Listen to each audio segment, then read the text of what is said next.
안녕하세요. 일신사입니다. 저희 채널에는 신박한 사연들이 많이 있으니 많은 분들의 구독 부탁드립니다. 이번 사연은 며느리로서 딸처럼 살갑게 굴었는데 부부싸움에 시어머니가 아들 편을 들며 말도 안 되는 강요를 해서 사이다를 날린 당찬 며느님의 사연인데요. 함께 보시겠습니다. 안녕하세요. 저는 결혼 전에 시어머니 모시고 살고 싶다는 생각까지 했던 사람입니다. 아무것도 모르고 순진했던 시절이었죠. 지금은 미혼인 친구들과 후배들에게 결혼할 때 시댁 식구들 완전히 파악하기 전까지는 식장 예약하지 말라고 말하고 다니는 중입니다. 어린 나이에 결혼 결심하는 친구들에게 저는 최대한 늦게 하라고 말하고 싶어요. 신랑과 결혼한 지 2년 조금 넘었습니다. 결혼할 때 서로 비슷하게 결혼 비용 했고요. 신랑은 모아놓은 돈이 어느 정도 있었고, 저는 모아놓은 돈이 많지 않아 저희 부모님께서 지원해 주셔서 반반 결혼이 되었습니다. 아무튼 결혼 전과 결혼 초반까지 어머니와 저는 사이가 참 좋았습니다. 어머니와 둘이서 장 보러 다니기도 하고 남편 없이 밥 먹으러 다니고 그랬습니다. 그런데 제가 마냥 어머니를 좋게 보기만 한 것이 문제였는지 저에게 잔소리를 시작하시더라고요. 시어머니가 며느리에게 잔소리를 할 수도 있죠. 그런데 결혼하고 1년 정도 후부터는 하루에 한 번 또는 같은 말씀 3번 이상 하는 식으로 잔소리가 계속되니 진짜 짜증나더라고요.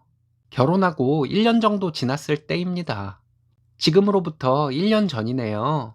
남편은 형이 하나 있는데 아주버님과 형님은 결혼 전에는 무난한 분들로 생각이 되었습니다. 결혼한 지 얼마 안 되고부터 형님은 저에게 시댁에서 이것저것 시키고 자기는 편한 일을 골라서 하고 해서 기분이 점점 상했습니다. 그리고 아주버님 아이들은 정말 시끄러운 아이들이에요. 저와 신랑을 봐도 인사도 없이 지들 하고 싶은 대로 다 하며 어른 눈치 전혀 안 보는 아이들이에요. 아이들도 참 개념 없이 키우는 형님인데 뭐 다른 것들은 뻔한 거죠. 형님과 제가 좀 트러블이 있었거든요. 그렇게 아주버님네와 불편한 관계로 한동안 지내고 있었는데 시어머니한테 저만 소환이 되었습니다. 저에게 하시는 말씀이 며느리들 다 필요 없다고 하시더니 며느리는 그냥 아들이 좋다고 해서 받아들인 것뿐이고 남의 새끼 다 필요 없고 난 내 새끼가 중요하다 하셨습니다.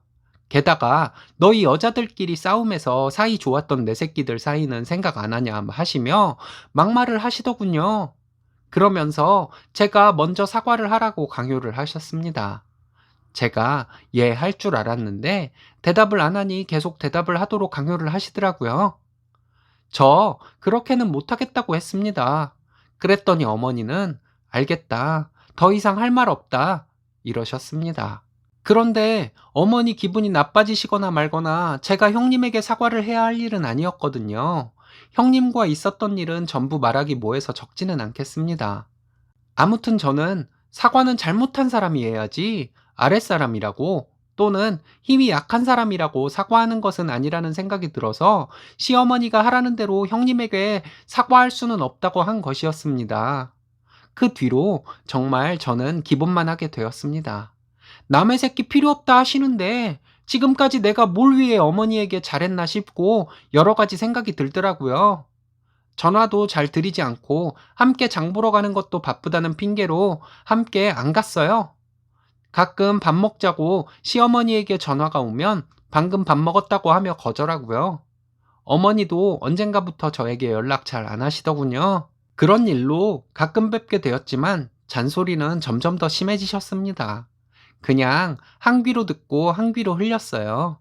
그렇게 살아오다가 얼마 전에 어머니가 저희 집에 오셨는데 그날 신랑이 친구들하고 무슨 약속을 잡는다고 해서 저는 꼭 그날로 약속을 잡아야 하냐며 그날 우리 어디 가기로 하지 않았냐고 하며 대화를 하고 있었어요. 시어머니가 끼어들어서 말씀하시더라고요. 기분 좋게 보내주지 그걸 왜 못 가게 해서 애 기분 나쁘게 하냐? 이렇게 말씀을 했습니다. 그날 남편이 친구들과 약속을 잡는 문제와 시어머니 잔소리 문제로 정말 대판하게 되었어요. 그러고 나서 남편과 냉랭하게 지내고 있는 중인데 지난주에 시댁 식구들과 저녁을 먹기로 한 것을 안 가고 싶었습니다. 정신적으로도 그렇고 스트레스 받으니 몸살기도 있는 것 같고 그랬어요. 그래서 몸이 안 좋다고 시어머니에게 다음에 찾아뵙겠다고 했더니 지난 주말 내내 전화를 10번 넘게 해서 지랄지랄을 하시면서 다음날 시댁으로 당장 오라고 했습니다. 몸이 안 좋다고 하지 않았냐고 하며 다음에 찾아뵙겠다고 했더니 몸 좀 안 좋다고 시어머니 부르는데 안 가는 것으로 집에서 배웠냐고 하더군요. 기분이 확 상했습니다. 무슨 이런 걸로 우리 부모님까지 들먹이나요? 저도 화가 나서 찾아뵙겠다고 하고 남편과 시댁에 갔어요. 시어머니 저를 보자마자 아픈 거 거짓말 아니냐? 내가 모를 줄 알았냐? 너네 왜 싸웠냐? 우리 아들이 얼마나 착한데 괜히 싸울 리 없다. 우리 착한 아들을 네가 쥐잡듯이 잡고 사는 것은 아니냐? 내가 귀하게 키운 아들이다. 남편과 함께 이런 얘기 들었습니다. 부부 사이에 있었던 일을 시어머니가 끼어드는 것도 웃겼어요. 여러분들은 이런 상황 이해하고 넘기실 수 있으신가요? 이때까지만 해도 어머니 하실 말씀 하시고 나면 얼마 전 저에게 가정교육 어쩌고 하셨던 것은 너무하신 것이라고 말씀드리려고 했거든요. 그런데 그날 저희를 보자마자 저렇게 다다다다 하시더니 저랑 남편 보고 어머니 앞에서 당장 앞으로 어쩔 것인지 말하라고 하더군요. 이건 그야말로 정말 말이 안 된다고 생각했습니다. 저도 밖에서 할 말을 참고 사는 편이 아닌데 잔소리도 모자라 저에게 당장 어쩔 건지 말하라는 것은 무슨 자아 비판이라도 하라는 소린가요? 제가 그 자리에서 바로 제가 하고픈 말들을 하면 버릇없는 며느리 될까봐 그나마 조심스럽게 얘기했습니다. 어머니가 이런 말씀 하시는 것은 아닌 것 같다. 부부 사이에 일어난 일을 어머니가 왜 중재를 하시냐? 라고 말씀드렸는데 어머니는 제가 착한 당신 아들을 찜쪄 먹으려 하는 것이 눈에 뻔히 보이기 때문에 이러는 것이라고 하더군요. 그렇다고 어머니가 나서서 아들 편을 드시면 우리 관계가 좋아질 것 같냐고 했더니 오죽 네가 기가 세면 이러겠냐고 하시는데 더 이상 볼 것도 없다는 생각이었습니다. 신랑이란 인간도 옆에서 말 한마디 안 하고 자기 편 들어준다고 본인 엄마에게 한마디도 안 하고 있더라고요. 제 살 길 제가 찾아야죠. 그래서 제가 어머니에게 말했어요. 저는 앞으로 신랑을 제대로 가르쳐서 살 것이라고요. 아내랑 약속한 것을 뻔히 알면서 그날을 친구들과 약속을 잡으려는 인간은 남편으로서 자격도 없고 자기 가족 소중한 것도 모르는 인간이라고요. 남편이 그런 것을 못 배우고 자란 것이 아쉽기는 하지만 앞으로 제가 잘 가르쳐서 사람 만들어서 데리고 살겠다고 했습니다. 제가 그렇게 하려는데 어머님이 이런 식으로 아들 편 들어주면 남편이 엄마 믿고 제 말 안 들으려고 할 텐데 그렇게 아들 부부 갈라놓으시면 안 된다고 했고요. 사람이 되려고는 안 하고 끝까지 제멋대로 하면 저도 같이 못 살게 될 테니 어머님이 우리 부부 사이 이혼시키게 되신 것이라고요. 지금도 보시면 아시겠지만 어머님이 저를 이렇게 말도 안 되는 강요를 하는데 중재를 하려고 하지는 않고 자기 엄마가 자기 편 들어준다고 가만히 있는 저 남자를 앞으로 데리고 살아야 할지 생각을 좀 해봐야겠다고요. 지금 우리 부부싸움한 것을 어머님이 중재한다는 핑계로 저에게 뭐라고 하시는데 또 이러시려면 미리 말씀하시라고요. 이건 불공평한 것이니 우리 부모님도 함께 만나서 얘기해 보던지 자신 없으시면 앞으로 이런 일 만들지 마시라고 했습니다. 제가 이렇게 말하는 중간에 며느리가 시어머니를 무시하고 가르치려 드는데 아들이 당신 편 안 든다고 울고불고 하셨습니다. 저는 그러시거나 말거나 끝까지 얘기했어요. 그리고 혼자 일어나서 나왔습니다. 집으로 돌아오는데 화가 덜 풀려서 기분이 나쁘기도 했지만 할 말은 했기에 좀 홀가분한 마음도 들었어요. 그날 저녁에 신랑이 집에 와서 저에게 사과를 했습니다. 자기가 중재를 잘 못해서 이런 일이 생겼다고요. 친구들과 약속도 전부 취소하겠다고요. 신랑이 이렇게 나오니 그나마 다행이라는 생각이 들더라고요. 앞으로 신랑이 어떻게 행동할지는 두고 봐야 알겠지만 신랑 말을 믿고 싶은 마음이에요. 시댁이 정말 저 멀리 어디 해외에나 있었으면 싶네요. 여행 삼아서 가끔이나 뵈었으면 참 좋겠다는 생각이에요. 제가 시어머니에게 이렇게 나오는 대로 말을 해도 되는 것인가 하는 생각도 들고 괜히 나쁜 사람 되는 느낌도 들어서 마음이 편치만은 않습니다. 결혼 생활이라는 거 참 만만치 않은 것 같네요. 다른 분들은 다들 어떻게 사시나요?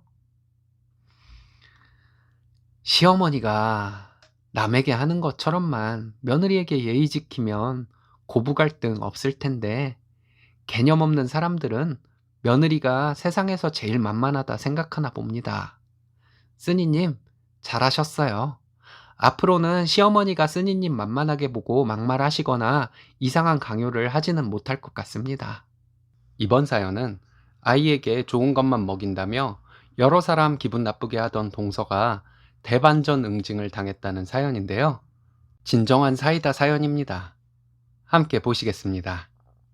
저는 결혼하고 시댁과 가까이 산 지 13년째 되는 주부입니다. 시댁에 불만이 없을 수는 없지만 며느리도 자식처럼 대해주려 노력하시는 시부모님과 나름 잘 지내고 있습니다. 가끔은 시부모님의 우악스러운 사랑의 손길이 부담되기도 하고 내 스케줄에 상관없이 호출하셔서 일 시키는 시어머니 때문에 힘들기도 하지만 내 아이들의 친할머니인지라 그러려니 합니다. 다른 것은 몰라도 덩치도 큰 초등학생 우리 아이들을 애지중지 해주셔서 힘든 것은 잘 모르겠고 오히려 시부모님께 감사한 마음이 들 정도예요. 시댁에 저와 동갑인 시동생이 하나 있는데요. 시동생은 동갑내기 동서와 어린 나이에 결혼을 했습니다. 저희 집에서 1시간 정도 거리에 살고 있습니다. 저도 20대 후반의 나이에 결혼을 해서 늦은 나이에 결혼을 한 것이 아닌데 동서는 40대 중반이 되는 지금 20살이 된 아이가 있을 정도로 결혼을 일찍 했습니다. 제가 결혼했을 때 조카가 7살이었습니다. 신혼 때부터 시댁에 가보면 동서는 어머님이 해주신 음식은 아이에게 먹이지 않고 늘 반찬과 국, 밥을 해와서 아이에게 먹였습니다. 그런 동서의 행동이 이해가 가지 않았어요. 차차 동서를 알게 되면서 동서는 원체 건강에 민감한 사람이고 아이 음식에 신경을 많이 쓰는 사람이라는 것을 알게 되었죠. 저희 큰애가 태어나고 3살이 넘어서부터 동서네와 가끔 만나서 놀곤 했습니다. 같이 놀러 가기로 했을 때 제가 준비한 유부초밥을 보고 인상을 찌푸리며 나쁜 성분이 들어간 것을 어떻게 먹이냐고 신경질적으로 말하더군요. 그리고는 자기 딸이 계란을 좋아한다며 샌드위치 속에 있는 계란만 쏙 빼먹고 남은 것은 저와 우리 아이가 먹었습니다. 기분이 좀 나빴지만 분위기 망치기 싫어서 참았어요. 언젠가 우리 가족이 베트남에 다녀오면서 우리 아이가 누나 준다면서 쌀국수 사발면을 잔뜩 사가지고 왔는데 시댁에서 동서를 만나 건네주니 후진국에서 만든 이런 나트륨 덩어리를 어떻게 먹냐고 인상을 쓰면서 말했습니다. 우리 아이가 어릴 때이긴 했지만 눈치도 어느 정도 있고 해서 분위기를 좀 읽은 것 같았어요. 조카는 사촌 동생이 여행 다녀오면서 사왔다고 쌀국수 사발면을 받으며 고마워, 잘 먹을게. 이러면서 받았는데 엄마라는 사람이 저렇게 예민하게 굴 필요가 있을까 했습니다. 이때 조카가 중학생이었는데 조카는 도대체 뭘 먹고 사는지 이해가 안 가더군요. 한 번은 동서와 조카가 저희 집에 놀러 와서 함께 쿠키를 만든 적이 있습니다. 우리 아이들과 조카가 놀거리를 만들어준 것이었어요. 동서가 이런 것이 있냐고 신기하다며 재료 대부분을 가져가서 이것저것 만들길래 조금 남은 재료로 우리 아이들과 쿠키를 만들어서 구웠습니다. 우리 아이들과 저는 재밌게 굽고 맛있게 먹고 있는데 동서는 냄새를 맡더니 인상 찌푸리며 조금 맛보고는 뱉어버렸습니다. 그러더니 이거 석유맛 나고 이상하다고 하며 자기 딸이 먹으려니까 뺏어서 툭 던지더라고요. 그래도 조카가 공들여서 만든 것인데 먹지는 않더라도 가져가서 가지고 놀던지 하라고 비닐봉지에 싸주었어요. 동서와 조카가 가고 난 뒤에 정리하다 보니 쓰레기통 옆에 그 봉지를 두고 갔더군요. 동서와 있다 보면 참 몹쓸 꺼먹이는 나쁜 엄마가 된 기분이었던 적이 참 많았습니다. 동서는 김장을 할 때는 물론이고 1년에 한 번 있는 조부모님 제사, 명절 때도 음식을 하러 오지 않았습니다. 자기네는 김치를 안 먹는다고 김장날 안 오고 차례 제사 음식을 할 때도 자기는 그런 음식 할 줄 모른다며 제사 지낼 시간에 맞춰서 시댁에 도착했어요. 그래서 저와 어머님이 음식을 전부 다 했는데 누군 하고 누군 빠지고 해서 기분이 나쁘기도 했지만 그것도 그러려니 했습니다. 하기 싫은 사람을 억지로 끌고 와서 시킬 수도 없는 노릇이니까요. 김장을 한다고 해서 엄청 많이 하는 것도 아니고 저희와 시부모님 드실 것을 하는 것이라 시댁 베란다에서 하는 정도이니 그렇게 많은 양도 아니고요. 제사 음식도 시아버지께서 간단히 하라고 하시고 어느 정도는 마트에서 사오니 크게 힘들 것도 없었습니다. 신혼 때 시댁에 무슨 일이 있으면 시댁에 가서 어머님과 일을 하고 그랬는데 처음에 어머님은 뭔가 모르게 저를 부담스러워 하시는 것 같은 느낌? 이런 것이 들었습니다.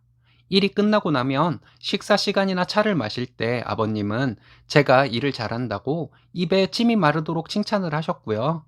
제가 결혼 전에 친정에서 집안일을 해본 적도 거의 없이 날라리처럼 살다가 20대 후반에 결혼을 했는데 일을 잘했을 리가 없죠. 시동생이 먼저 결혼해서 동서가 먼저 들어왔는데 시댁에 일이 있을 때 전혀 일을 하지 않으니 저와 비교가 되어서 그랬던 것 같습니다. 시어머니가 저를 부담스럽게 여기셨던 것도 며느리와 함께 일하는 것이 처음이라 그런 것 같고, 아버님이 저를 그렇게 칭찬하셨던 것도 누구와 비교된다는 말씀이셨을 거예요. 아마도. 이런저런 이유로 동서에게 감정이 상하니 챙기던 것도 안 챙기게 되었습니다. 제가 이런 대접을 받으며 동서에게 잘할 이유가 없으니까요. 나는 이만큼 했는데 고맙다는 말을 들은 적은 없고 아이에게 몹쓸 음식을 먹이는 엄마가 되니 자연스럽게 안 챙기게 되더라고요. 동서는 딸에게 유기농 같은 좋은 것들만 먹게 한다고 하는데 저에게 이런 것을 아이에게 먹여보라고 한 적도 없어서 기브앤테이크도 안 되니까 더더욱 안 챙기게 되었습니다. 한 달 전쯤 시동생네와 시댁에서 만났는데 그날 저희가 좀 늦게 시댁에 도착했습니다. 도착해서 보니 조카가 글쎄 라면을 먹고 있는 거예요. 정말 깜짝 놀라서 무슨 일인가 했더니 점심에 고기를 먹고 느끼하다고 조카가 라면을 먹고 있다는 것이었습니다. 너 이런 거 안 먹지 않냐고 했더니 먹기 시작한 지 2년 정도 되었다고 하더라고요. 이 상황 너무 재밌잖아요. 그래서 열일 제쳐두고 라면을 먹고 있는 조카 앞에 앉아서 물어봤습니다. 이런 거 엄마가 못 먹게 하지 않냐고요. 조카가 말하는데 자기는 사실 초등학교 고학년 때부터 엄마 몰래 친구들이랑 사발면도 먹고 떡볶이 포장마차에서 피카츄도 사 먹었답니다. 엄마가 해주는 싱겁고 맛없는 음식만 먹고 살다가 친구들과 처음으로 피카츄를 먹어봤는데 온몸에 전기가 흘렀다더군요. 그래서 한동안 피카츄를 맨날 먹었답니다. 그리고 사발면 콜라 이런 거 엄마 몰래 엄청 먹었다고 하더니 고2 때부터는 엄마 앞에서도 대놓고 먹기 시작했다고 하더군요. 초반에는 엄마랑 싸우기도 했지만 결국은 자기가 이겨서 마음대로 먹고 산다고 하는 거예요. 이 상황 너무 웃기는 거 있죠? 저와 조카는 식탁에 있고 동서는 거실이랑 주방을 왔다 갔다 하는데 아마 저와 조카가 얘기하는 것을 다 들었을 거예요. 그리고 조카가 하는 말이 고2 때부터는 밥보다 군것질을 더 많이 했다고 합니다. 어릴 때 엄마가 친구 생일잔치 같은 데 가서 음식을 못 먹게 해서 남들 먹는 거 구경만 하고 있는 것이 한이 되었다고 하더군요. 그래서 고2 때부터는 군것질과 불량식품으로 연명을 했다는데 그 말이 얼마나 웃기던지 더 통쾌했던 것은 동서가 저와 조카가 있는 곳을 힐끗힐끗 보면서 어쩔 줄 몰라 하고 있는 것이었어요. 조카는 라면을 신나게 먹더니 국물까지 다 마셔버렸습니다. 어머님이 하는 음식 짜서 아이 몸에 안 좋다고 따로 밥과 국을 싸가지고 다니던 동서가 정말 기절할 노릇인 거죠. 조카가 라면을 다 먹더니 할머니 콜라 없어? 하는데 우리 동서 뒤로 넘어가면 어쩌나 했습니다. 제가 조카에게 그랬어요. 우리 땡땡이가 맛있는 거 먹는 것이 인생의 보람이라는 것을 알게 되었구나. 아무튼 제가 조카에게 콜라 사러 가기는 귀찮으니까 치킨을 시켜줄까 했더니 배부르다며 큰엄마 점심 안 드셨으면 시켜 드시라고 하더군요. 자기는 치킨 조금만 먹고 콜라나 먹겠다면서요. 그래서 제가 치즈 뿌리오 시켜줄까 아니면 간장 치킨으로 시켜줄까 하면서 동서를 슬쩍 쳐다봤습니다. 통쾌하다는 듯이 쳐다보는 제가 밉살 맞아 보였겠죠. 동서는 저를 째려보더니 뭐랄까? 고딩 때 지나가다 잘생긴 남학생과 마주치면 괜히 설레이며 그 남학생과 미래를 꿈꾸던 그 마음이 들더라고요. 이미 저는 그 남학생과 결혼 생활을 하다가 노부부가 되어 한적한 곳에서 함께 일상을 보내는 것까지 계획을 머릿속에 그릴 때 그 설레임?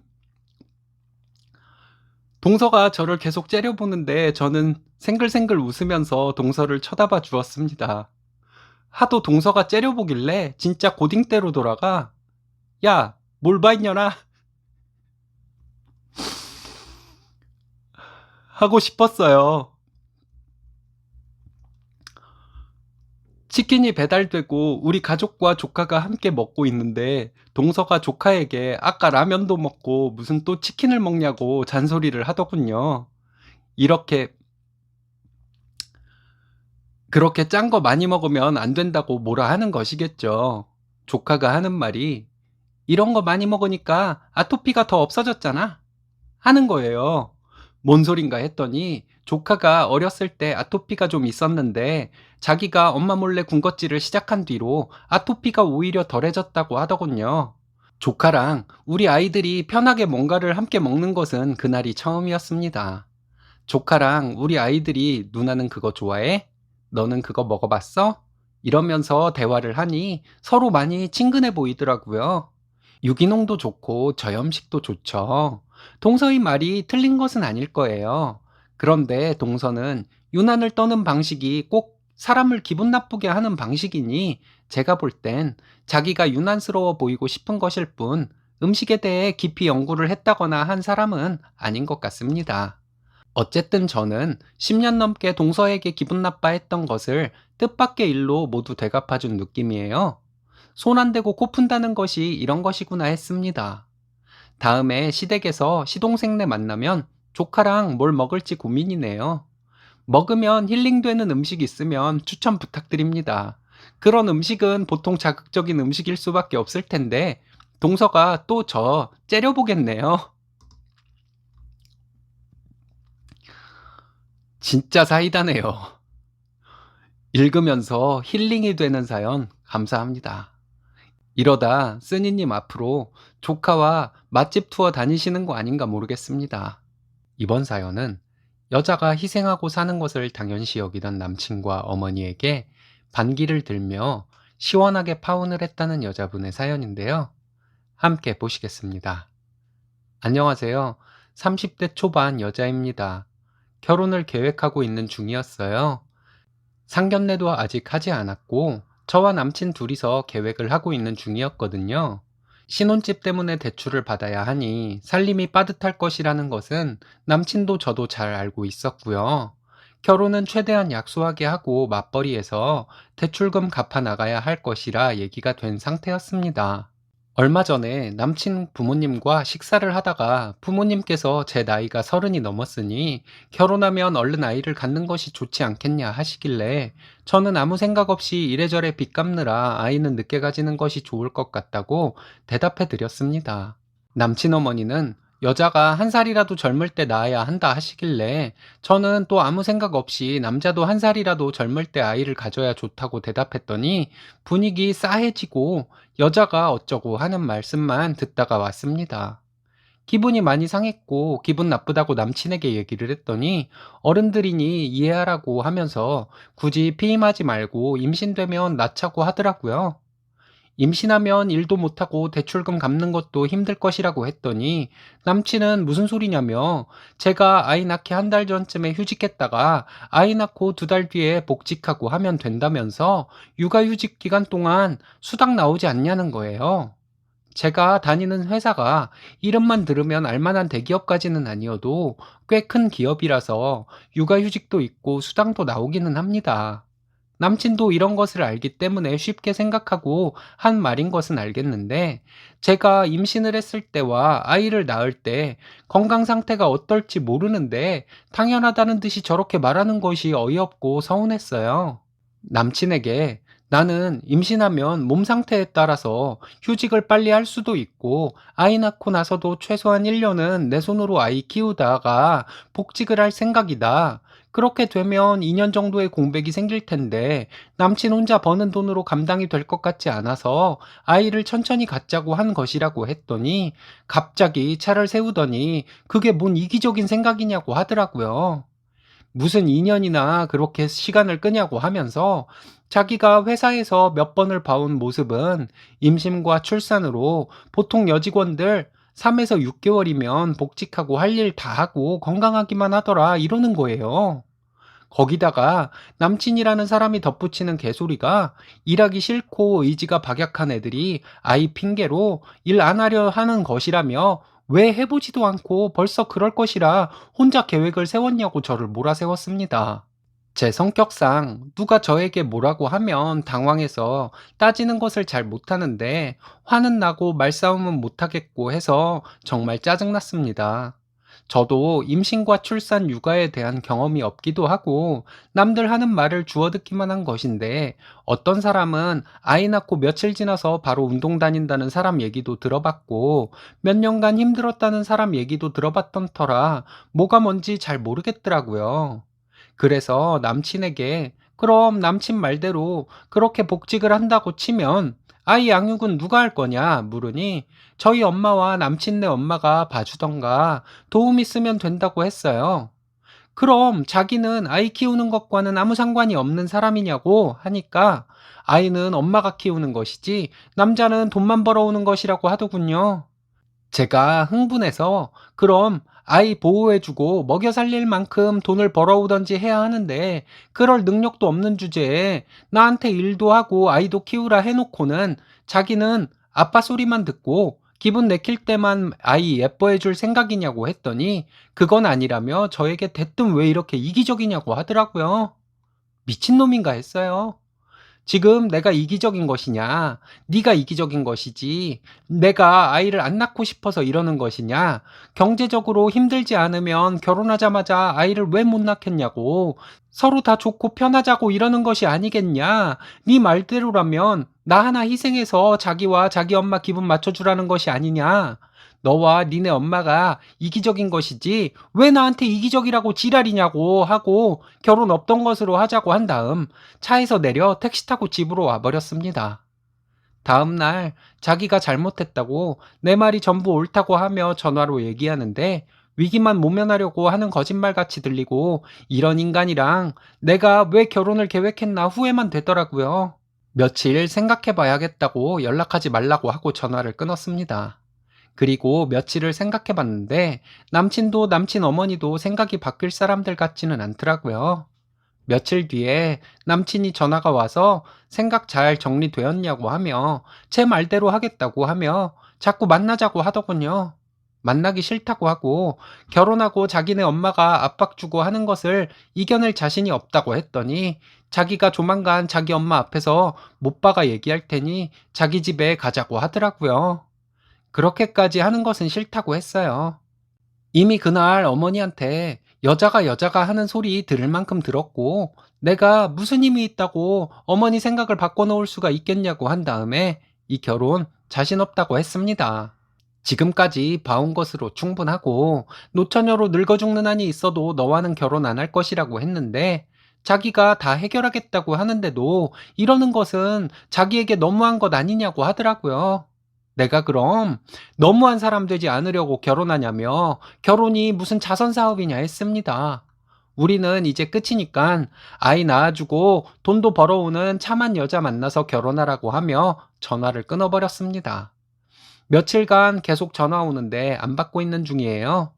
저는 생각을 바꿀 마음 전혀 없고요.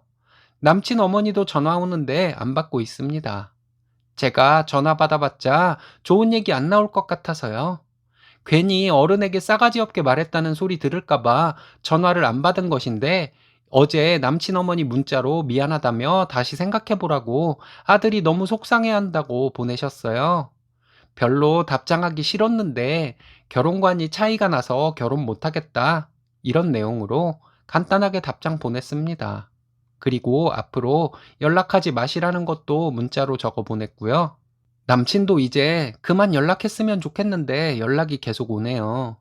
친한 선배 언니들 중에서는 그냥 남친 믿고 진행하지 그랬냐고 하는 사람도 있고, 사람 절대 안 변한다고 나중에 사기 결혼이네 뭐네 하면서 땅을 치고 후회할 거 정리 잘했다고 하는 사람도 있어서 마음이 복잡하기는 합니다. 잘못된 결정은 아닌 것 같아요. 이런 글을 쓰는 것을 보면 저도 미련이 어느 정도 남아 있는 것 같습니다. 여러분들께 쓴소리 듣고 정신 차리려고 이렇게 글 씁니다. 읽어주셔서 감사합니다. 현재를 살며 생각은 옛날 사람과 같은 남친과 정리 잘하신 것 같습니다. 남친 때문에 쓰니님께 다가오지 못하던 멋진 남자분들이 생각보다 많을 것 같네요. 이번 사연은 모두가 진상인 시댁 식구들을 하나하나 응징한 멋진 며느님의 사연인데요. 착한 며느리병 걸리신 분들이 보시면 많은 도움이 될 것 같습니다. 함께 보시겠습니다. 안녕하세요.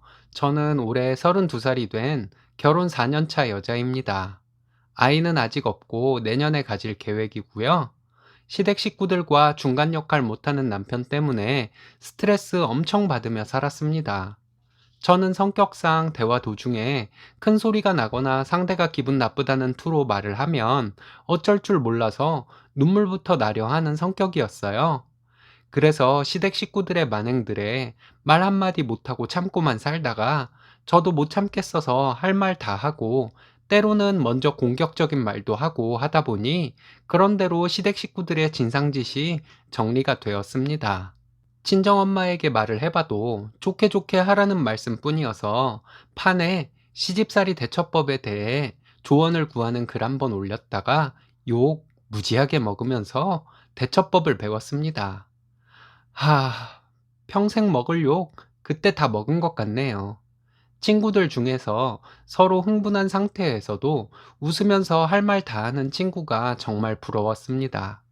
그런데 그 친구들에게 물어보면 자기들도 큰 소리가 오가는 상황에서는 엄청 떨린다고 하더라고요.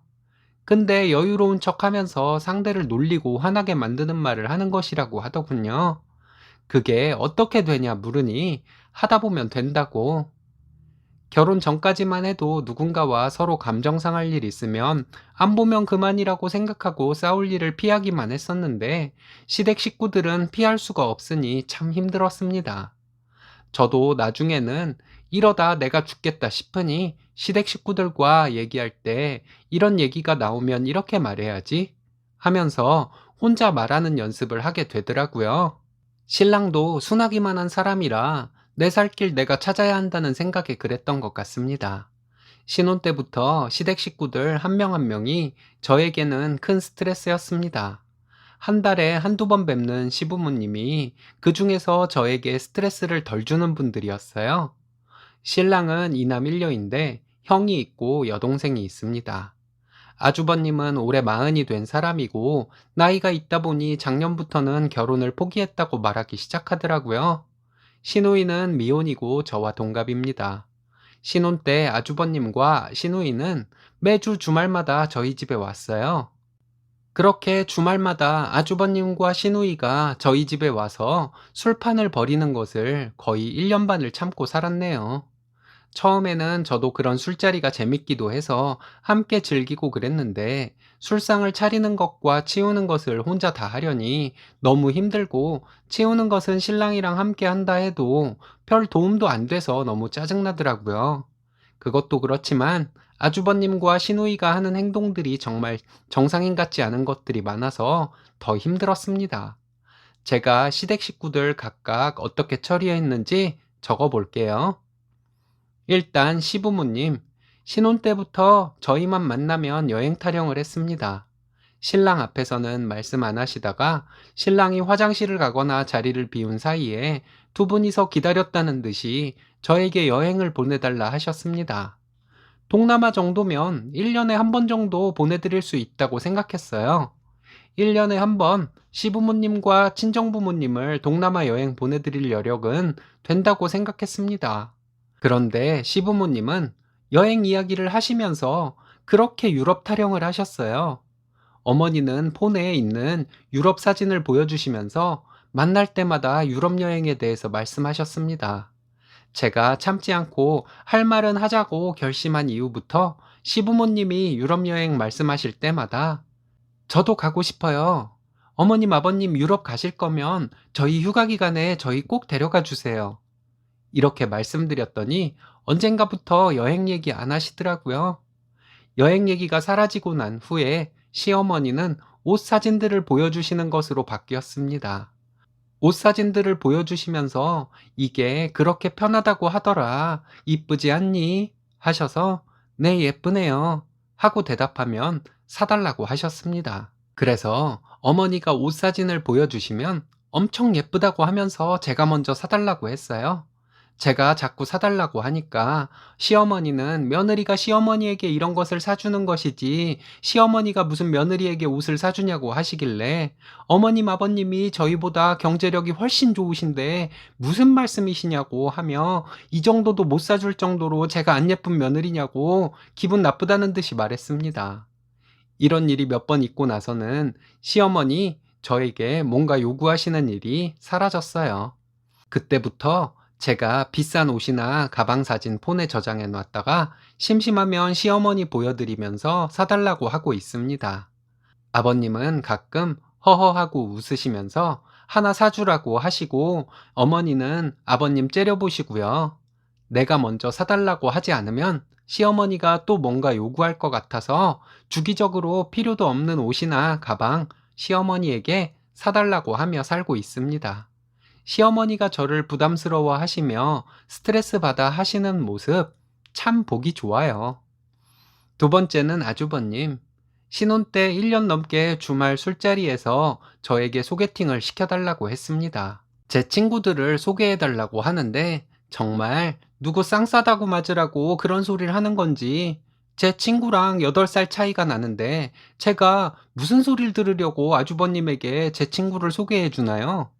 처음에 아주버님이 소개팅 얘기를 하길래 35살 넘은 미혼인 언니들 소개를 해주려고 했더니 나이가 너무 많다고 하더군요. 그래서 그냥 못 들은 척하고 있었더니 나중에는 주중에 일하는 시간에 자꾸 톡으로 소개팅 시켜달라고 하더군요. 그리고 아주버님은 본인 집에 와서 저에게 밥을 해달라고 했었습니다. 아주버님은 저희 집 근처에서 혼자 사는데 저 일찍 끝나는 날 자기 집에 들러서 밥을 하고 가라는 말을 가끔 했었어요. 설마 소개팅도 자기 집에 와서 밥 해놓고 가라는 것도 농담이겠지 했는데 계속 얘기하는 것을 보니 진심이구나 하는 생각이 들어 정말 깜짝 놀랐습니다. 안 되겠다 싶어서 제가 술자리에서 소개팅 해달라고 하는 아주버님에게 대놓고 말했습니다. 아주버님, 나이가 너무 많으시고, 나이보다 더 들어 보이는 외모인데다가, 내 또래 여자들 나이 많은 남자 싫어한다고요. 경제력도 평범한 수준인 아주버님을 내 친구들에게 소개해 주었다가는 저 매장당할지도 모르는데, 제가 그런 일을 어떻게 하겠냐고 웃으면서 못한다고 얘기했습니다. 이 얘기할 때 아주버님 이성을 잃으면 어쩌나 해서 속으로 조마조마했는데 아주버님은 인상만 조금 쓰는 정도로 넘기더라고요.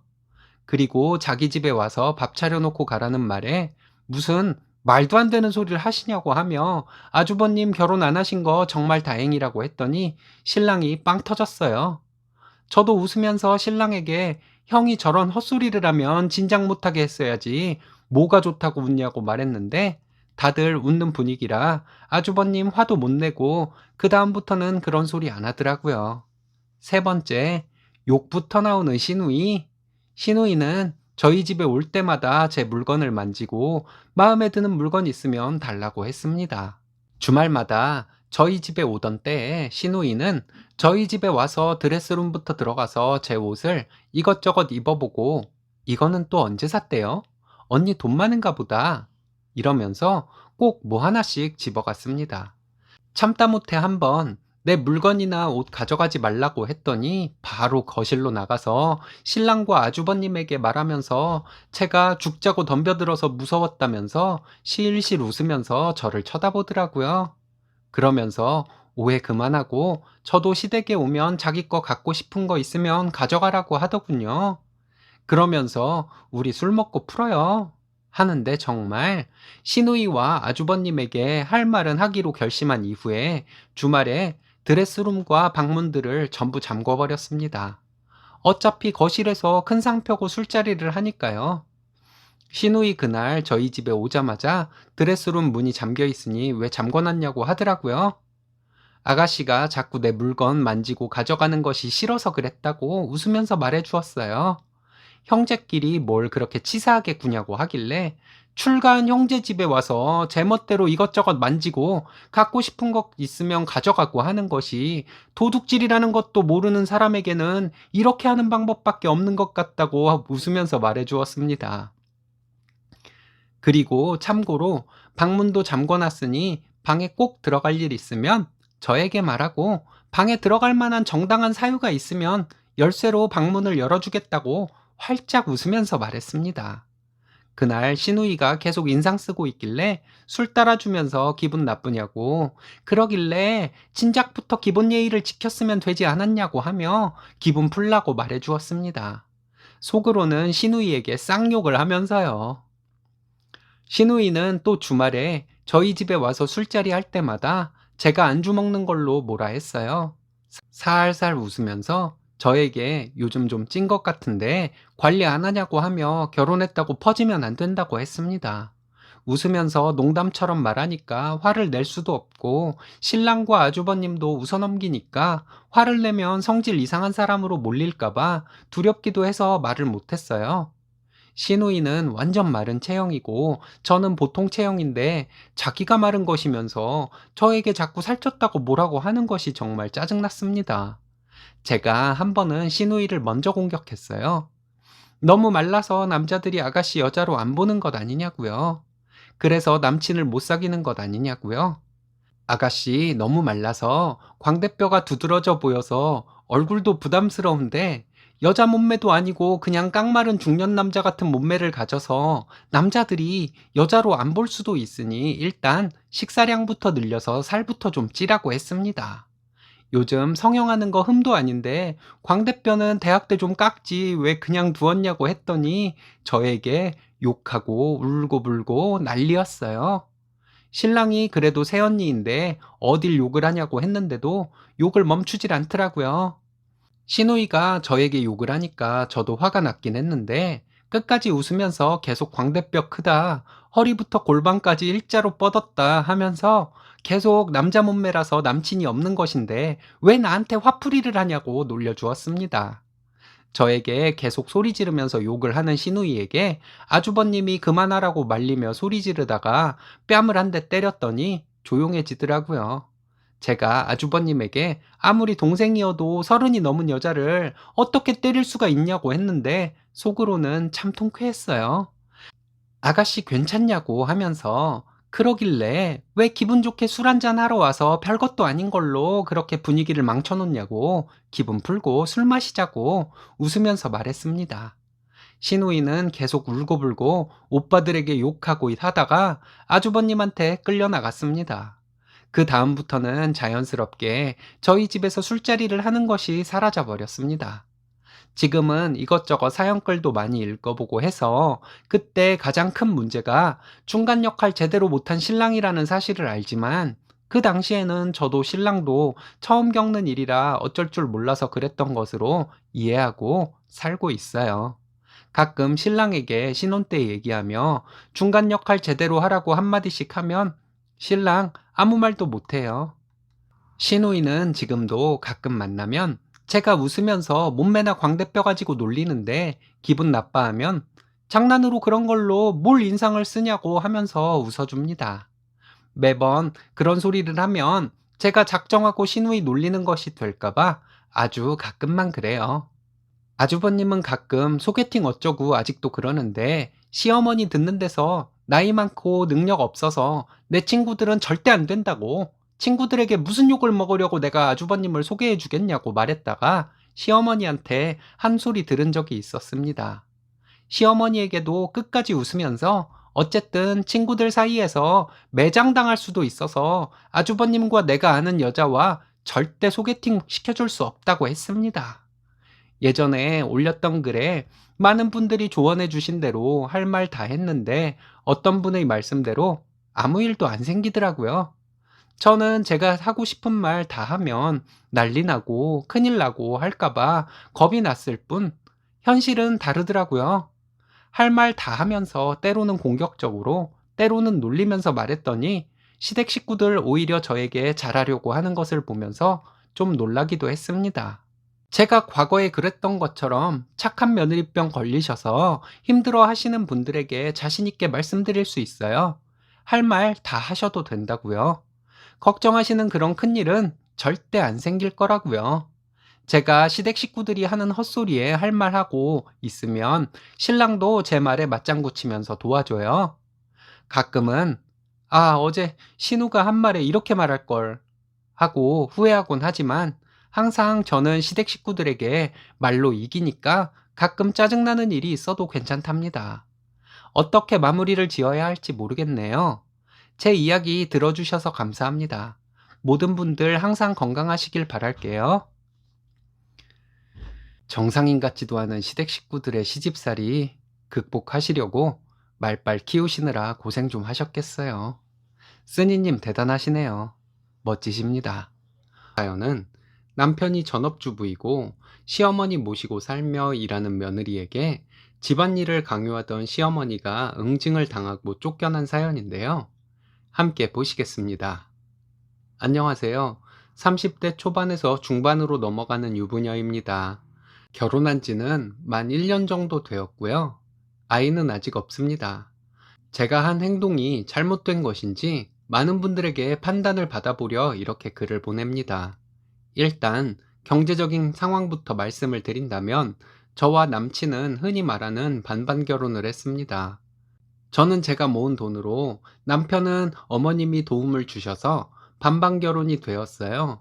결혼 전부터 저는 공대를 나와서 IT 쪽에서 일하고 있었고 남편은 그때까지 이직을 자주 하지는 않았지만 최저임금만큼도 못 되는 돈을 벌다가 지금은 전업주부로 있습니다. 결혼 전부터 남편과 얘기할 때 아이를 가지게 되어도 저는 일을 그만두지 않겠다고 말했었어요. 만약에 누군가 아이 때문에 일을 그만둬야 한다면 남편이 일을 그만두고 전업주부가 되었으면 한다고 서로 합의가 되어 있었습니다. 저는 다니고 있는 회사의 대학을 졸업하자마자 취업이 되었고 열심히 일해서 인정받는 것이 정말 좋았거든요. 한참 바쁠 때는 야근도 많이 하고 몸도 힘들고 스트레스도 많이 받았지만 한 가지 일을 끝내고 나면 성취감도 있고 제가 끝마친 일이 저희 커리어가 되는 것 같은 성취감에 즐거웠기 때문이었습니다. 남편은 결혼 전부터 저희 삶을 존중해 주었습니다. 결혼하고 나서 우리 둘 중 누군가가 아이로 인해서 전업주부가 되어야 한다면 남편이 전업이 될 것이라는 것에도 남편은 동의를 했었고요. 그런데 남편은 자기가 전업이 되면 꼭 시어머니를 모시고 살고 싶다고 했습니다. 그 당시에 시어머니는 이혼한 상태셨고 암 수술을 받은 지 몇 년이 안 되어 몸이 안 좋으신 상태였거든요. 그래서 그런지 남편은 시어머니를 돌봐드리고 싶은 것 같았습니다. 이것 때문에 결혼 전에 고민을 많이 했었는데요. 저는 어렸을 때 엄마가 일찍 돌아가시고 아빠도 대학생 때 돌아가셔서 모든 것을 혼자 판단해야만 했습니다. 시어머니를 모시고 살지에 대한 고민에 대해 자문을 구할 부모님이 안 계신 것이 마음 아프고 그랬어요. 많은 고민 끝에 남편의 의견을 받아들이게 되고 결혼을 하게 되었습니다. 나중에 시어머니와 함께 살면 아이도 돌봐주실 거고 살림도 해주실 것이라고 막연하게 생각했던 것 같아요. 그리고 제가 부모님 두 분 모두 안 계시니 든든하게 저희 곁에 계셔줄 것이라고 믿었습니다. 결혼을 하고 6개월 정도 맞벌이를 했습니다. 신랑과 저희 나이가 적은 것도 아니고 해서 결혼한 지 6개월 정도 되었을 때 아이를 가지려 했습니다. 결혼 전에 얘기했던 대로 제가 임신을 해서 아이를 낳게 되면 남편은 전업주부가 되기로 했고요. 그런데 아이를 갖자는 얘기가 오가고 남편은 곧바로 회사도 그만두고 시어머니도 모셔오겠다고 하더군요. 항상 시어머니에 대해 애절했던 남편이 시어머니를 모셔오고 싶다고 하는 말에 곧바로 안 된다고 말하기가 좀 뭐해서 좀 더 생각해 보자고 하다가 2달 전쯤에 남편의 말을 받아들여 시어머니와 함께 살게 되었습니다. 시어머니는 60대 초반이신데 암 수술 이력도 있으시고 해서 집에서만 계셨습니다. 결과적으로 저희 집에서 경제 활동을 하는 사람은 저밖에 없는 것이 되었죠. 남편은 회사에서 너무 일을 많이 시키고 월급은 너무 적게 준다며 이직을 해야겠다고 하며 일을 그만두었습니다. 저는 이직할 곳이 정해지면 그때 퇴사를 하라고 했지만 남편은 너무 힘들다고 하면서 일단 퇴사를 하고 이직할 곳을 알아본다며 퇴사를 했습니다. 그리고 일자리를 알아보면서 저에게 계속해서 어머님을 모셔와서 함께 살면 안 되겠냐고 얘기하더라고요. 여러 가지 마음에 걸리는 것이 있었지만 어차피 나중에 아이를 갖게 되면 모시고 살게 될 거, 시기가 조금 앞당겨지는 것이라고 생각하고 어머님을 모시고 살게 되었습니다. 어머님과 함께 살게 되고 시간이 흐르면서 제가 생각했던 것보다 많은 문제가 생기더군요. 일단 어머님은 남편이 집안일을 하는 것을 보는 것이 싫으셨나 봐요. 주말에 제가 쉬면서 빈둥거리고 있으면 빨래나 청소 등의 집안일을 하라고 하셨습니다. 처음에 몇 번은 신랑이 시어머니에게 제가 주중에 힘들게 일하고 주말에 쉬는 것이니 그런 일 시키지 말라고 말씀드렸지만 시어머니는 저에게 집안일을 하라는 말씀을 멈추지 않으셨어요. 어쨌든 신랑이 저를 대신해서 시어머니에게 말을 해주니 제가 뭐라고 할 수도 없어서 시어머니의 잔소리를 못 들은 척 넘기곤 했습니다. 그런데 저에게 주말이나 퇴근 후에 집안일을 하라는 시어머니의 압박이 점점 강해졌어요. 그리고 신랑이 시어머니의 그런 말씀을 말리는 것은 점점 약해졌고요. 제가 주말에 집안일을 전혀 안 하는 것은 아니었습니다. 점심 먹고 설거지도 하고 가끔은 TV 보면서 빨래 개는 일을 하기도 했는데 시어머니가 집안일을 하라고 잔소리를 하시니까 더 하기가 싫더라고요. 그래서 주말에 조금 하던 집안일마저도 하지 않았습니다. 그랬더니 시어머니는 남편이 집안일을 하면 아들이 저런 일 하는 것이 너무 가슴 아프시다고 하시며 푸념을 하듯 혼잣말을 하셨습니다. 집안 분위기가 시어머니 때문에 항상 다운돼 있으니 집에서 주말에 쉬고는 있지만 쉬는 것 같지 않게 피곤했어요. 남편에게 이런 얘기를 했더니 자기가 다 해결하겠다고 했지만 어머님은 달라진 것이 없었습니다. 시어머니는 저 들으라는 식으로 옛날에는 여자가 일 다녀와도 집안일 다 하고 아이도 다 키우고 했는데 세상이 달라져도 너무 달라졌다고 한숨을 쉬며 혼잣말을 하셨습니다. 또 내가 우리 아들을 어떻게 키웠는데 우리 잘난 아들이 손에 물 마를 날이 없다며 울먹거리신 적도 몇 번 있었어요. 집에서 주말 내내 어머님의 푸념과 한숨을 듣는 것이 계속되니 너무 스트레스 받더라고요. 신랑에게 말을 해도 알겠다는 말뿐이고 어머니에게 그러지 마시라고 말씀을 드렸는지 안 드렸는지도 모르겠고 답답하기만 했습니다. 너무 짜증이 나서 남편에게 이제부터 어머님이 저러시는 거 더 이상 듣기 싫다고 못하게 하시라고 했더니 그렇게 살아오신 어른에게 어떻게 심하게 말을 할 수 있겠냐고 좀 이해해 달라고 해서 말싸움을 좀 했습니다. 방에서 최대한 시어머니 모르게 말다툼을 했는데 어머니는 방문을 열더니 저에게 지금 뭐 하는 짓이냐고 하시더군요. 아무것도 아니라고 했더니 돈 번다고 남편을 무시하냐며 또 아들 불쌍하다고 울먹거리셨습니다. 정말 지겨웠어요. 그렇잖아요. 집은 편안한 휴식처가 되어야 하는 것인데 항상 불만만 가득한 시어머니가 계시면 집은 긴장을 하고 있어야 하는 곳이 되잖아요. 그래서 시어머니에게 저의 생각을 말씀드렸습니다. 저는 일을 하는 사람이고 남편이 전업주부로 있는 사람이니 제가 주말에 집안일을 안 한다고 원망을 받을 일이 아니라고요. 어머님은 제 말에 궤변을 늘어놓으시는데 옛날에는 남자가 돈 벌며 장인 장모 모시고 사는 사람도 많았다고 하더군요. 그리고 옛날에는 남자 여자가 맞벌이를 해도 집안일은 여자가 전부 하면서도 잘만 살았다고 하셨습니다. 그래서 저는 옛날에 그럼 장인 장모 모시고 사는 사위가 돈도 벌고 집에 있을 때는 집안일도 했냐고 여쭤봤어요. 그리고 옛날에 여자가 전업주부로 있으면서 남편 쉬는 날에 집안일 시키고 그랬냐고도 여쭤봤습니다. 아, 정말 어머님은 본인에게 유리한 것인지 불리한 얘기인지도 구별을 못 하시는 것 같더라고요. 시어머니는 그렇게 어른에게 말대꾸를 하는 것을 어디서 배운 것이냐고 언성을 높이시더라고요. 저도 소리를 지르게 될 것 같아서 남편을 쳐다봤는데 남편은 무표정으로 있었습니다. 시어머니에게 저는 일해서 돈을 벌어오는 사람이고 야근도 많아서 주중에는 잠도 얼마 못 자는 사람인데 주말에 집안일까지 못한다고 했습니다. 내가 돈 잘 벌어서 남편이 일도 안 하고 어머님까지 모셔와서 제 덕에 편하게 살면 저에게 고마워하고 제 눈치를 볼 일인데 시어머니는 아들이 잘나서 내가 남편과 어머님을 먹여 살린다고 착각을 하고 계신 것 같다고 말씀드렸어요. 앞으로 어머님과 따로 살 것이니 그리 아시라고 했습니다. 남편에게도 그 자리에서 그렇게 말했고요.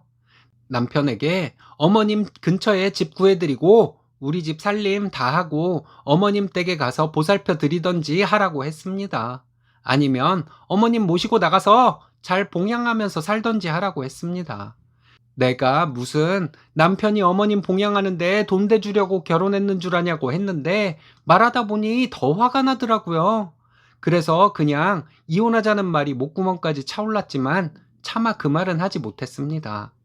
이렇게 했더니 더 이상 어머님은 저에게 집안일 하라는 말씀을 안 하시더라고요. 남편은 계속 미안하다고 하는데 어머님 당장 집 얻어드리지 않으면 당신과 안 산다고 했습니다. 알겠다고 하더군요. 그리고 지금 어머님 혼자 사실 집을 알아보고 있는 중입니다. 기세 등등하던 어머니 풀 죽어 있는 모습도 보기 싫습니다. 풀 죽어 계시는 것인지 그런 척을 하시는 것인지 구별도 안 되고요. 저는 이혼하면 이혼했지 어머님과 함께 살 수는 없다는 생각에 변함없고요. 제가 말을 심하게 한 것인가요? 제가 너무한 며느리인가요? 아이도 좀 더 있다가 가져야 할 것 같습니다. 어머님이 나가셔야 저희에게도 어머님에게도 좋을 것이라고 생각하는데 제가 제 성질대로만 하는 것은 아닌지 여러분들께 여쭤보고 싶어서 이렇게 글을 보냅니다. 많은 의견 부탁드려요. 감사합니다. 쓰니님 말씀이 구구절절 옳은데요. 생각대로 밀고 나가시면 될 것 같은데 여러분들 생각은 어떠신가요? 이번 사연은 남친 부모님 앞에서 모렴치한 남친에게 시원하게 파혼을 선언했다는 사연인데요. 지옥문 앞에서 유턴 잘하셨네요. 함께 보시겠습니다. 29살 홍기 꽉 찬 여자입니다. 남친은 2살 차이로 31살이고요. 이젠 전 남친이 되겠네요. 앞으로 누군가를 만나 다시 연애를 하고 결혼 준비를 해서 결혼까지 할 수 있을까 하는 조바심에 파혼을 미루고 있었던 것 같아요. 진작에 파혼을 했어야 했는데 말이죠. 파혼을 하게 된 결정적 이유는 경제적인 이유였지만 그 외에도 파혼 결심을 할 만한 이유들이 또 있기는 했습니다. 남친은 나이에 안 맞게 보수적인 마인드를 가지고 있는 사람이었습니다. 제가 친구들을 만나 10시가 넘어서까지 귀가를 하지 않으면 계속 전화가 와서 기분 나쁜 말투로 말을 하더라고요. 그건 그렇다 치는데 회사에서 회식을 하는 때도 마찬가지였습니다. 회사에서 하는 회식 자리가 그렇게 편한 자리는 아니지만 때로는 자리가 길어질 때도 있잖아요. 그 자리에 있어야 할 때도 있고요. 사정을 다 말했는데도 제가 귀가가 늦어지면 남친은 많이 기분 나빠하더라고요. 제가 운동을 하는 것을 가지고도 남친은 내키지 않는 듯한 말을 했습니다. 제가 살이 잘 찌는 체질이라 항상 운동을 해왔거든요. 날씬하게 보이는 것도 좋지만 몸이 가벼우면 일상이 가벼우니 기분도 좋더라고요. 20대 초반까지 뚱뚱한 편이었는데 그때로 돌아가고 싶지 않아서 열심히 운동하고 식단 관리를 합니다. 저는 워낙 살이 잘 찌는 체질이라 평생 다이어트하고 운동도 해야 할 것 같아요. 헬스장에 가서 혼자 운동을 하다 보면 잘 안 하게 되어서 가끔 PT를 받았는데 남친은 쓸데없는데 돈을 쓴다는 식으로 말하더라고요.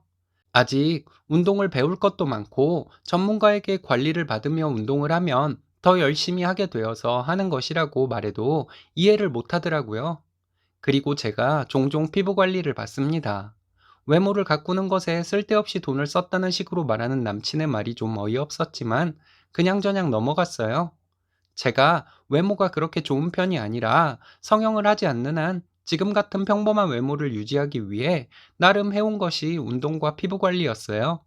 다른 곳에는 돈을 써대거나 하지 않았습니다.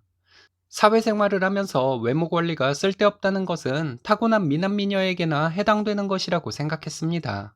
저는 제 자신을 위해서 열심히 운동하고 피부 관리 받고 했던 거였어요. 그런데 이게 그렇게 아무데나 돈을 써대고 돈도 못 모은 한심한 여자로 보여지는 계기가 될 줄은 몰랐네요. 남친과 결혼하기로 하고 나서 경제적인 것을 오픈하게 되었습니다. 남친은 모은 돈이 1억 가까이 되고 저는 1,500 정도 돼요. 남친은 저에게 왜 그 정도밖에 못 모았냐고 묻더라고요. 사실대로 말했습니다. 월 급여가 많지 않고 사고 싶은 거 사고 운동과 피부 관리에 돈을 좀 쓰다 보니 이 정도라고 했어요. 그리고 서로의 집에서 지원이 가능한 금액을 얘기하는데 저는 부모님이 2억을 지원해 주실 것이라고 했고 남친은 집에서 지원 못 받는다고 하더라고요. 남친 형이 결혼할 때도 지원 못 받았고 자기도 못 받을 것이라고 했는데 본인 부모님 노후는 확실히 준비가 돼 있다고 했습니다. 저는 언니가 결혼할 때도 2억 지원을 받고 결혼했고 나도 그 정도 해주실 예정이라고 남친에게 말했어요. 저희 부모님 노후 준비는 다 돼 있냐고 묻더라고요. 정확히는 모르지만 노후에 쪼들려서 자식들에게 손 벌리지는 않을 것이라고 말해 주었습니다. 결혼식 준비에 대한 얘기를 하다가 남친이 한 번은 저에게 돈을 왜 그것밖에 못 모았냐고 하더라고요. 쓸 때 쓰고 월급은 많지 않아서 그랬나 보다고 무심코 대답했어요. 뭔가 탐탁치 않아 하는 남친의 표정에 좀 기분이 나빴습니다. 본인은 아끼고 아껴서 모았는데 저는 그동안 쓸 거 다 쓰다가 결혼할 때 되니 부모님 찬스를 쓰는 것이 철없어 보인다고 하는데 너무 어이가 없었습니다. 화가 나기도 해서 나는 2억, 오빠는 1억, 이렇게 결혼 비용을 준비하는데 누가 누구한테 뭐라고 하냐고 따지고 싶었지만 남자 자존심 지켜준다고 참았네요. 남친이 대놓고 말한 것은 아니지만 제가 모은 돈이 그것밖에 안 되는 것을 보니 뭔가 달라 보인다는 말을 빙빙 돌려서 말하곤 하는데 더 이상은 못 참겠더라고요. 점점 기분이 상하고 이 결혼을 해야 하나 하고 있었는데 주말에 남친 집에 갔습니다. 평소처럼 부모님과 이런저런 얘기하고 있는데 남친이 부모님 앞에서도 돈 얘기를 꺼내더라고요. 제가 본인과 사회생활을 한 기간이 비슷한데 모은 돈은 그렇게 차이가 난다는 식으로 얘기를 하는데 나 뜨거워서 혼났네요. 남친 부모님도 그건 좀 그렇다고 말씀하시길래 저도 할 말은 해야겠어서 말했어요. 나는 원래 30 넘어서 결혼하고 싶었다고요.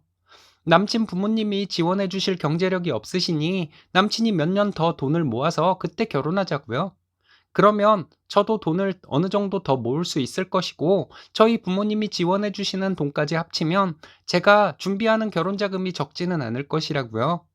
남친은 그때까지 돈을 더 모아도 제가 준비하는 결혼 자금에 반도 못 미치는 돈을 모으겠지만 누가 더하고 덜하고가 뭐가 중요하겠냐고 했습니다. 우리 둘 다 결혼에 목매는 사람들도 아니니 그렇게 하자고 했어요. 남친과 남친 부모님은 결혼하기로 했으면 하는 것이지 미루는 것은 안 된다고 하더라고요. 남친 부모님께 나는 결혼할 사람에게 철없는 사람 취급을 받으면서 결혼하고 싶지는 않다고 솔직하게 말씀드렸습니다. 저희 부모님은 결혼하고 나서 여자는 하고 싶은 거 못하고 살게 되니 하고 싶은 것들 돈 아끼지 말고 하고 살라고 대신 사치는 하지 말라고 말씀하셨고 저는 저 나름대로 그렇게 해왔는데 이게 그렇게 마음에 안 들면 결혼은 없던 것으로 하면 된다고 말했습니다. 남친 아버님이 어른 앞에서 말하는 것 좀 보라고 하시더군요. 남친은 부모 지원을 못 받을 것을 생각해서 열심히 아끼고 돈 모은 사람이니 내가 돈을 적게 모은 것을 가지고 이럴 수는 있다 생각한다고 말했어요. 그런데 남친 부모님은 아니라 생각한다고. 우리 부모님이 지원해 주시는 돈도 내가 해오는 것인데 저에게 오히려 고맙게 생각해야 하는 것 아니냐고 했습니다. 우리 부모님 입장에서는 해주고도 욕먹는 결혼이 되니 죄송하지만 우리 부모님께 죄송해서 결혼 못하겠다고 말씀드리고 일어나서 나왔습니다. 남친이 따라 나와서 계속 얘기를 하자고 하는데 그날은 아무 얘기도 하고 싶지 않아서 그냥 택시 잡아 타고 집으로 왔어요. 집에 와서 부모님께 설명 다 드리고 파혼하겠다 말씀드렸고요. 저희 아빠가 많이 화가 나셨습니다. 반도 안 되는 돈을 가지고 오면서 유세는 떨고 싶은 정신 나간 집구석이라고 하시면서 절대 상종하지 말아야 할 사람들이라고 하셨어요. 다음 날 남친이 계속 전화가 와서 퇴근하고 잠시 통화를 했어요. 본인이 잘못 생각한 것 같다고 하면서 계속 미안하다고 하는데 저는 끝난 얘기 가지고 더 이상 힘 빼고 싶지 않다고 말했습니다. 전화 끊고도 계속 카톡으로 만나서 얘기하자고 하더군요. 다음 날 남친 어머니가 문자로 꼭 할 얘기가 있으니 퇴근하면 전화 좀 부탁한다고 하셨습니다. 퇴근하고 전화드렸더니 제 말이 다 맞다고 하시면서 남친 부모님도 말실수를 했다고 미안하다고 하셨습니다. 그건 말실수로 얼버무리고 넘어갈 일이 아니라고 말씀드렸죠. 우리 부모님 입장에서 딸이 해가는 돈에 반도 안 되는 돈을 가지고 오겠다는 사윗감인데 반대해도 우리 부모님이 반대할 일이지 모은 돈을 가지고 트집 잡으며 어머님 아버님이 왈가왈부할 일은 아니라고 생각한다 말씀드렸습니다. 여자인 내가 결혼 자금을 2배를 해가면서 철없는 여자 취급을 받았는데 저희 아버지가 염치를 모르는 사람들과는 절대 상종하지 말라고 하시더라 말씀드렸네요. 헤어지는 마당에 그렇게까지 말할 필요는 없었지만 저도 철없는 여자 취급받으면서 자존심이 많이 상했던 것 같아요. 제가 직장을 다니면서 모은 돈이 적다는 것은 알고 있었습니다. 보시기에 따라서는 부모 믿고 네가 그런 것이 아니냐며 철없다고 하실 수도 있어요. 하지만 남친과 남친 부모님에게 그런 소리를 들으니 결혼에 대한 생각이 싹 사라지더라고요. 제가 모은 돈과 저희 부모님이 지원해 주시는 돈의 가치가 다른 것도 아닌데 말이죠. 남친에게 톡으로 더 이상 연락해서 힘 빼고 싶지 않다고 했고 남친 전화와 카톡 전부 차단했습니다. 남친이 회사 앞으로 찾아올까봐 저희 아빠께서 퇴근할 때 저를 데리러 와주고 있어요. 앞으로 또 누군가를 만날 기회나 있을지 모르겠네요. 그렇더라도 결혼하기 전부터 이렇게 말도 안 되는 것을 가지고 트집을 잡는 남친과 결혼은 아니라고 생각해서 헤어졌습니다. 처음에는 제가 욱해서 실수를 하는 것은 아닌가도 생각했지만 그런 것이라 해도 차라리 욱하길 잘했다는 생각도 들더라고요. 보수적인 마인드를 가진 남자가 결혼 비용은 본인이 적게 해오는 것이 자존심 상해서 저를 철없는 여자로 몰아가려고 했던 것은 아닌가 하는 생각도 들고 복잡한 심경이었는데 이제는 마음이 잘 정리가 된 것 같습니다. 일주일 조금 넘었는데 별로 생각도 안 나고 마음도 편해요. 제 얘기 들어주셔서 감사합니다. 자신의 결혼 자금의 2배를 해온다는 여자를 철없는 여자 취급하는 남친과 그 부모, 쓰니님을 기죽여서 마음대로 갑질하고 싶었나 보네요. 지옥문 앞에서 유턴하신 것을 축하드립니다.